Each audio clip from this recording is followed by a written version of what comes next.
বাচ্চার ঠোঁট, পায়ুপথ এবং সামনের দিকে কেউ হাত দিতে পারবে না। এই গোপনাঙ্গগুলোতে কেউ যদি হাত দিতে বলে তাহলেও সে যেন বাসায় এসে বলে।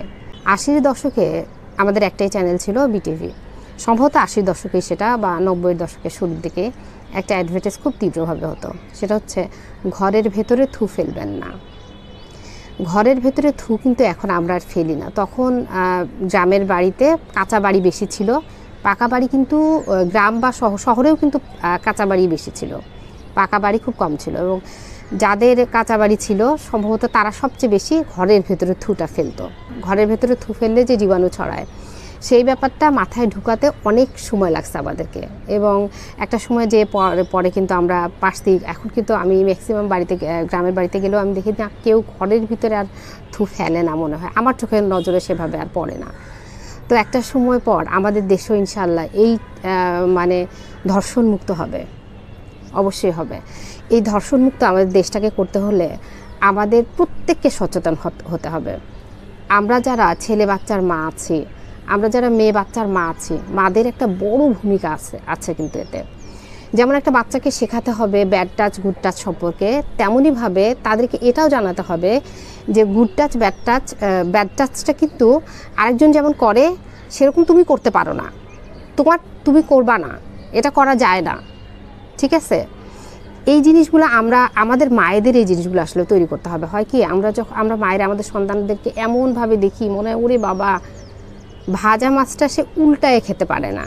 আমাদের বাচ্চাদেরকে, যখন আমাদের বাচ্চারা অনেক ছোট থাকে, 2 বা 2.5 বছর বয়স, এই বয়সে বাচ্চাদেরকে আমরা যেমন মানে প্রত্যেকটা জিনিস শিখাই না, নাম শিখাই না, যে আপেল কমলা, ঠিক আছে, প্রতিটা জিনিসটি নেয় না, সেরকমভাবে আমাদের গোপনাঙ্গগুলার নামগুলো তাদেরকে শেখানো দরকার স্পষ্ট ভাষায়। এবং তাদেরকে এখানে ধরা যায় না, এখানে ধরতে দেয়া যায় না, ঠিক আছে? এখানে কেউ টাচ করতে পারবে না, কেউ স্পর্শ করতে পারবে না। এই জিনিসগুলা যখন ছোট থেকে বাচ্চাকে মাথার ভিতরে দেয়া হবে তখন কিন্তু সে শিখে যাবে। এবং এটা যদি কেউ করে সে যেন বাসায় এসে বলে, বাসায় আব্বুকে অবশ্যই তাকে এই ইনফরমেশনটাও দিতে হবে যে এটা বাসায় এসে বলতে হবে। এবং কেউ যদি এই বিষয়ে, এটা তখন হয়তো বলা যাবে না, এটা পরবর্তীতে বলা যাবে আরেকটু বড় হওয়ার পর, যে এই বিষয়ে যখন কেউ যে এরকম ব্যাড টাচ করলো এবং তোমাকে নিষেধ করলো যে বলবা না, তাহলে তোমাকে মারবো বা কোনো ধরনের হুমকি দিল, ঠিক আছে, তাহলে অবশ্যই যেন আপনার কাছে নির্ভয়ে বাচ্চা বলতে পারে। আর আত্মীয় স্বজনের মধ্যে অনেক আত্মীয় স্বজন আছে এরকম, বা শিক্ষকরাও অনেক এরকম দুর্ঘটনা ঘটাচ্ছে। তো আত্মীয় স্বজন বা শিক্ষকদের কাছ থেকে, শিক্ষকদের ব্যাপারটা হচ্ছে কি, কোচিং সেন্টারে বা স্কুলে আপনি আপনার বাচ্চাকে অনেক আগে পাঠাবেন না। যখন সবাই গেছে একটু খেয়াল করেন, অনেক আগে বাচ্চা যেন কিছুতে বের হতে না পারে, আপনি নিজের সাথে যান পারলে। আত্মীয় স্বজনের ক্ষেত্রে আপনার বাচ্চাকে আরেকটা জিনিস শেখাবেন, সেটা হচ্ছে আপনার বাচ্চাকে বলতে শেখাবেন, না এভাবে আমাকে চুমু দিবা না। এবং সে মুখের উপর সে আত্মীয়টার বলবে, জোরে বলবে, প্রতিবাদ সে করবে, প্রতিবাদটা তাকে করা শেখায় দেবেন, তাহলে সে ভয় পাবে না। আর সেভাবে যতটা পারবেন এইসব আত্মীয় স্বজন থেকে দূরে থাকুন। আপনার ছেলের সন্তানকেও সেটা শেখান যে বাচ্চার ঠোঁট, পায়ুপথ এবং সামনের দিকে কেউ হাত দিতে পারবে না, স্পর্শ করতে পারবে না বা ঠোঁট দিতে পারবে না। এবং এই গোপনাঙ্গগুলোতে কেউ যদি হাত দিতে বলে তাহলেও সে যেন বাসায় এসে বলে।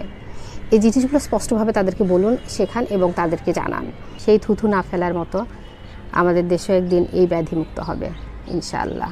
আপনার ছেলের সন্তানের সাথে বন্ধুর মতন আচরণ করুন, তার সাথে কথা বলেন, আড্ডা দেন, তাকে মানে সরাসরি না বললেও হয়তো বা আপনি এভাবে বুঝিয়ে দিতে পারেন যে তার যদি একটা বোন থাকতো বা আছে, তাকে যদি একটা ছেলে পেছন থেকে কেউ এভাবে কথা বলতো তার কি খারাপ লাগতো না? এটা কিন্তু করা যায় না, কারোর সাথেই করা যায় না।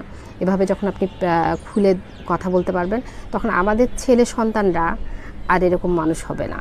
এই মুহূর্তে এই বিষয়গুলোতে আমাদের সচেতনতা সর্বোচ্চ লেভেলে দরকার। এবং সেটা শুধুমাত্র মায়েদের না, বাবাদের, ছেলেদের, সবার সচেতনতা দরকার। সঠিকভাবে ইসলামী শিক্ষায় শিক্ষিত করুন আপনার সন্তানকে। আসসালামু আলাইকুম।